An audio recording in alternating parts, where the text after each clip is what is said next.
kuendesha nchi na kuendesha serikali. Lakini muhimu zaidi, tengenezeni ilani. Hii kuongea tu kukosoa ni rahisi.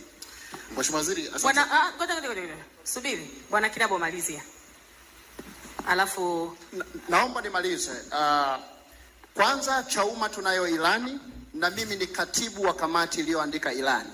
Na ninasikitika, nitakupatia. Baada ya matrilioni yote yanayosema wameweka kwenye elimu, tuna shule zote za msingi kwa mujibu wa utafiti wa BEST uliotoka hivi majuzi tu, shule zote za msingi katika nchi hii zina uhaba wa walimu kwa 63%. Hakuna kitu.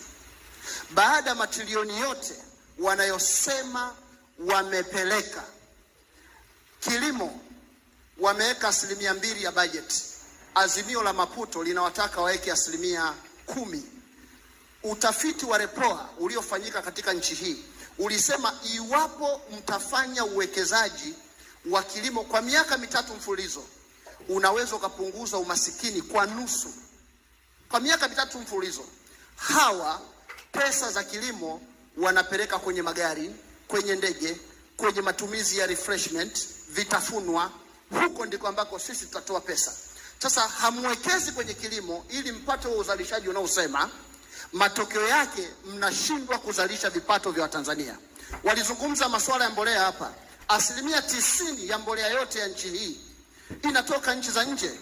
Yaani wanatumia shilingi ya Kitanzania kwenda kutengeneza ajira za watu kwa kununua mbolea yao, wakati tuna gesi asilia ambayo inaweza kutengeneza mbolea ya ndani na mbolea ikapatikana kwa gharama nafuu zaidi, tukafanya huo uzalishaji anaosema ambao wameshindwa kufanya. Kwa hiyo niseme tu kwamba na nikijibu swali la jumla kwamba je, miaka hii ya awamu ya 6 imefanikiwa kukidhi mahitaji ya Watanzania maskini? Haijafanikiwa, na nitasema kwa takwimu. Utafiti ripoti ya Human Development Index ya kidunia iliyotoka mwaka huu inasema Tanzania ni nchi ya 165 kati ya nchi 193 ya mwaka huu ambayo wananchi wake wanaishi maisha duni ya hadhi ya chini, lowest living standard.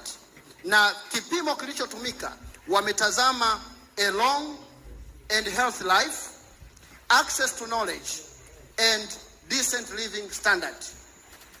Maisha marefu na mtu awe na afya bora, upatikanaji wa taarifa, maarifa na elimu, na kuwa na maisha yenye staa na ya hadhi nzuri.